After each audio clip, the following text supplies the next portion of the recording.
Olá, aluno!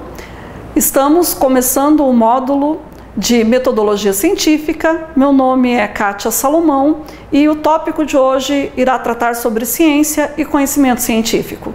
E para a gente poder então introduzir sobre esse assunto, buscar entender o que é o conhecimento científico e o que é a ciência, a gente tem que se fazer uma pergunta, né? O que é, enfim, o conhecimento? A gente tem que perguntar, o homem na pré-história tinha conhecimento? Ele tinha algum tipo de conhecimento? E, claro, sim, o homem na pré-história ele tinha conhecimento, mas um conhecimento ainda rudimentar, um conhecimento ainda primitivo. Nós costumamos dizer que o conhecimento ele passa por uma evolução que acompanha o processo evolutivo do indivíduo. O indivíduo, o homem, se desenvolve ao longo da história e o conhecimento também, gradativamente, ele passa por esse processo evolutivo. O primeiro tipo de conhecimento que nós temos é um conhecimento derivado do medo. O segundo tipo de conhecimento é um conhecimento que chamamos de místico ou mito.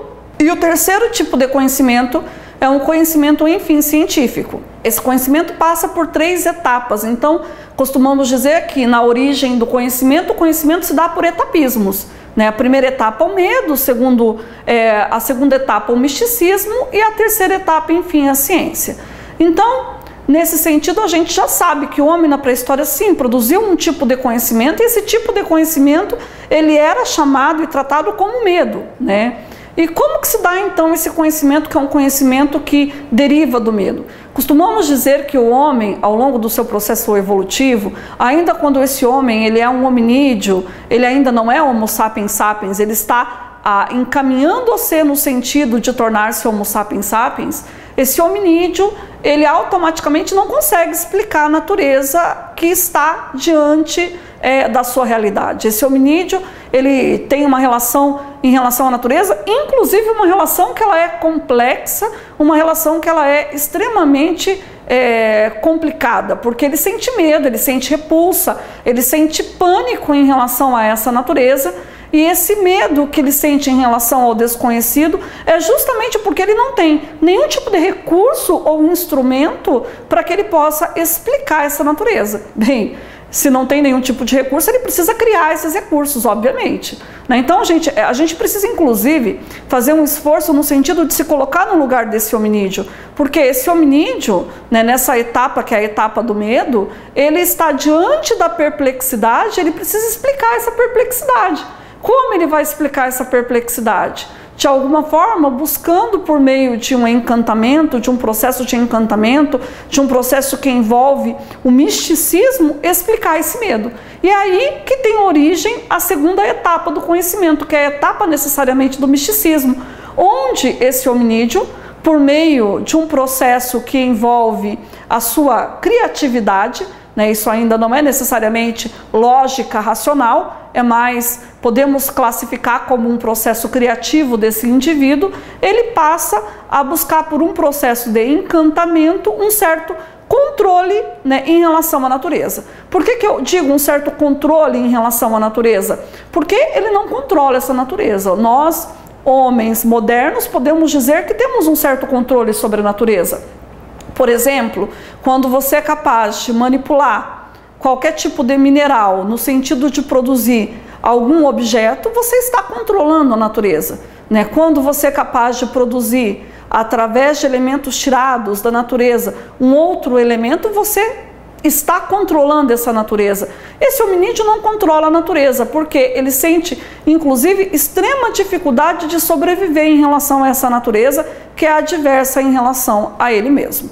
Bem, na etapa do misticismo, o hominídeo, por meio de magia, por meio de um processo criativo, ele vai então buscar desenvolver um certo controle sobre essa natureza. Vai fazer oferenda aos deuses, vai criar imagens dentro das cavernas que podem ser interpretadas como a história desse hominídeo, mas também podem ser interpretadas como uma tentativa de oferecer aos deuses e de fazer um pedido aos deuses sobre o que ele deseja. Então, por exemplo, quando a gente se depara com as imagens dentro das cavernas de um bando caçando um animal, aquilo pode ser, de certa forma, um pedido do homem em processo evolutivo aos deuses para que a sua necessidade seja atendida. Da mesma forma que uma fogueira dentro de uma caverna representa o Deus Sol, que é o Deus maior. E esse hominídeo, em relação a isso, é como se ali naquela representação ele depositasse as suas esperanças de uma vida, né, melhor, de uma vida com mais conforto,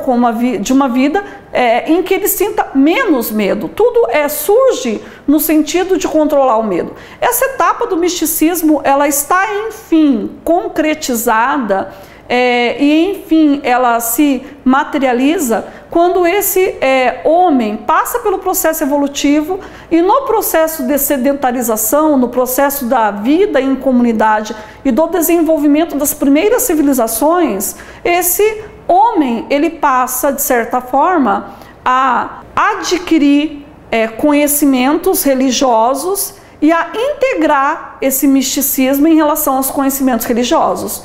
Logo, esse homem, ele, nesse momento da sua história, junto a esse processo de socialização, esse homem, ele usa da religião enquanto um instrumento, inclusive, normativo da realidade.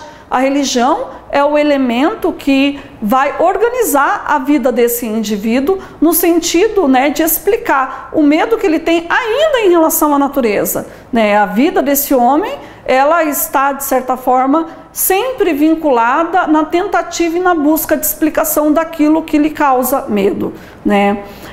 Enfim, essas etapas, elas vão se desenvolvendo, vão sendo apropriadas, até que propriamente surge a ciência. Só que essa ciência, ela apenas surge quando o homem se apropria desses tipos de conhecimentos existentes, da etapa do medo, da etapa do misticismo, né, vinculada à etapa da religião, e enfim, ele desenvolve um conhecimento que vai para além dessas explicações que não são organizadas, que são explicações místicas sobre a realidade. Ele vai além, porque agora ele vai buscar explicações que são explicações sistematizadas a respeito do conhecimento.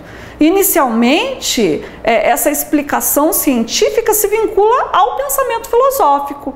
A gente pode dizer que foi na Grécia Antiga, no século VII, século de Tales de Mileto, que surge a primeira forma sistematizada, né, de conhecimento. Tales de Mileto, então, é o responsável pela primeira forma sistematizada de conhecimento, e um conhecimento que, é claro, que deriva da tentativa de respostas ainda sobre a natureza, porque o que o Tales fazia em relação à filosofia, a essa primeira filosofia, era olhar a realidade e buscar explicar essa realidade por meio do método da observação.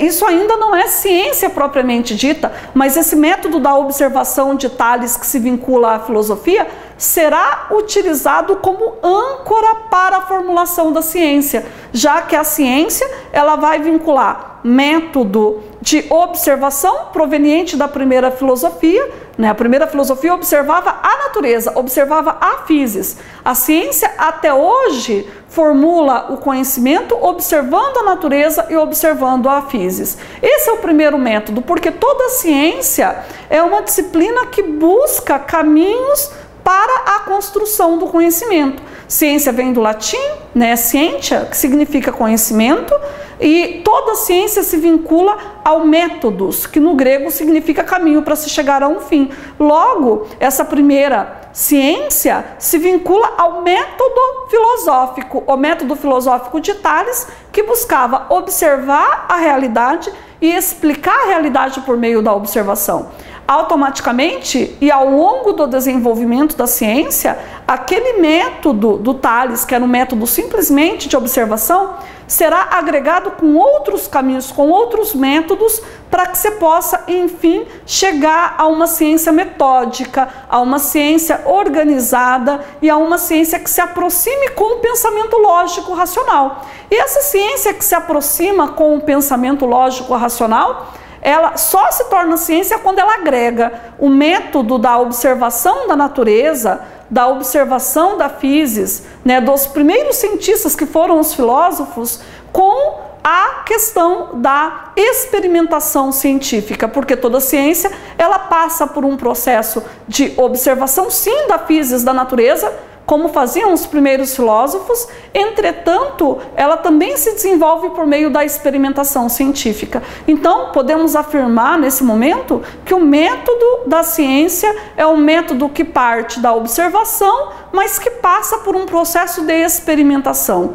Enfim, aí sim temos o conhecimento científico e o método científico. E esse conhecimento científico, ele é um conjunto de procedimentos que, como está escrito aqui, possui a intenção de conferir viabilidade à ciência por meio de uma série de processos que se constituem como instrumentos que irão dar ordem ao conhecimento.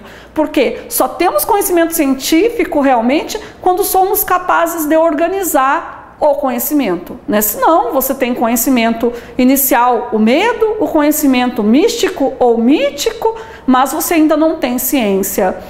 A filosofia pode ser considerada um certo passo inicial no processo de pensar a ciência, mas ela em si não é experimental e, por isso, não pode ser considerada uma ciência objetiva. Esse conhecimento científico e esse processo que envolve os métodos e os caminhos para o conhecimento científico, para o desenvolvimento da ciência, serão elementos que abordaremos no próximo tópico.